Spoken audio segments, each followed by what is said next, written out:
Halo, assalamualaikum warahmatullahi wabarakatuh. Nama saya Dini Septiani. Saya guru di SDN 195 Isola. Kali ini saya akan mewawancarai guru-guru mengenai pengetahuan mereka tentang MBS. Let's check it out. Bu, boleh tahu nggak siapa nama Ibu? Oke, perkenalkan, nama saya Ida Sumiati. Saya mengajar di Sekolah Dasar Negeri 195 Isola dan diberi tugas untuk mengajar di kelas 1. Oke. Ibu sudah berapa lama sih mengajar di sekolah SDN 195 Isola?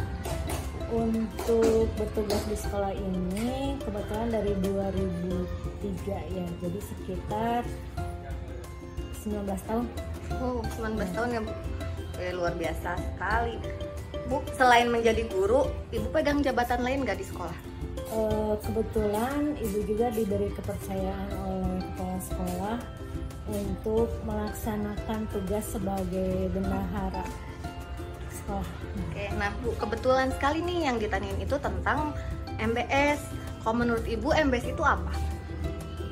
MBS secara harfiahnya, secara artinya adalah manajemen berbasis sekolah. Manajemen ini sekolah diberikan kewenangan gitu ya, kewenangan istilahnya otonomi sekolah untuk mengembangkan sendiri program-programnya, menjalankan ya, mengelola sekolah, bekerja sama dengan mitra-mitra sekolah gitu ya. Nah, kalau implementasi MBS sendiri di SDN 195 Isola itu seperti apa sih Bu? Awal setiap tahun pembelajaran kita kan pasti akan membuat program dulu ya, yang disusun melalui kurikulum operasional sekolah. Jadi semua melibatkan komite sekolah, guru-guru, kepala sekolah, seluruh warga sekolah ya, seluruh warga sekolah untuk merancang program-program apa saja yang akan dikembangkan 1 tahun ke depan. Itu diawali dari itu. Jadi termasuk penyusunan RKS gitu ya. Jadi semua yang terlibat di dalam pengembangan pendidikan di sekolah itu harus terlibat secara langsung dan tahu persis program sekolah itu dilaksanakan. Setelah menyusun kurikulum sekolah, maka divalidasi oleh Dinas Pendidikan Kota Bandung. Kita melaksanakan selama 1 tahun ajaran penuh itu ya, 1 tahun ajaran sesuai dengan kurikulum yang sudah kita buat. Nanti juga tentu saja dalam membuat program itu sesuai dengan standar nasional pendidikan. Kita kan mengenal ada 8 standar ya, mulai dari standar isi, standar proses, standar kompetensi lulusan, terus standar pendik ya, tenaga pendidik dan tenaga kependidikan, standar Starpras, standar pembiayaan, 8 standar itu. Jadi kita mengacu pada standar yang sudah ditetapkan secara nasional oleh kementerian gitu ya. Jadi kita tidak akan keluar dari itu. Yang terakhir nih Bu, bentuk implementasi dalam MBS itu kalau di program SDN Isola apa aja? Contohnya misalkan dalam program pembelajarannya, kebetulan Isola sudah menjadi sekolah penggerak, jadi otomatis kita mendapatkan istilahnya perhatian khusus juga dari kementerian gitu ya untuk melaksanakannya. Jadi diawali dengan pelatihan-pelatihan, kemudian kita membuat pelatihan untuk kepala sekolah dan gurunya, kemudian kita juga membuat program-programnya, bagaimana sekolah penggerak itu.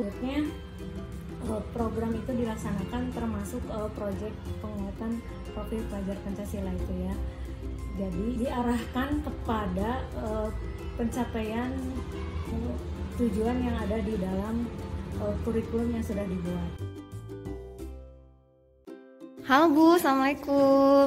Waalaikumsalam. Oke, kalau boleh tahu nama Ibu siapa dan coba jelaskan latar belakang Ibu di sekolah ini.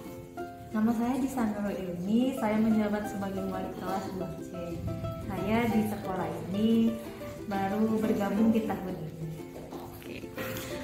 Selain guru kelas, apakah ada tugas tambahan lain yang diberikan oleh kepala sekolah? Tugas tambahan lainnya yaitu saya mengenai kearsipan sekolah.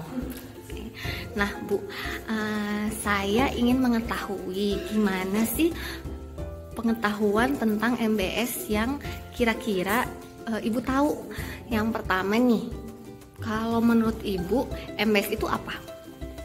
Yang saya tahu MBS itu manajemen berbasis sekolah ataupun model pengelolaan. Jadi sekolah itu memiliki otonomi sendiri, memiliki keleluasaan untuk melaksanakan 8 standar pendidikan. Oke, baik Bu. Nah, kalau implementasi MBS sendiri di sekolah ini seperti apa? Implementasi MBS ini kalau di SD Isyola ini bisa dilihat dalam penyusunan RKAS dan dalam penyusunan kurikulum. Oh, nah kalau implementasi dalam program yang lain selain RKS dan penyusunan kurikulumnya, apakah ada lagi Bu? Tentu ada. MBS itu dilibatkan ketika ada program yang melibatkan antara warga sekolah, komite sekolah, serta masyarakat di sekitar sekolah. Program-program tersebut pasti akan mengimplementasikan program MBS. Oke, terima kasih Bu atas Sama-sama, kesempatannya.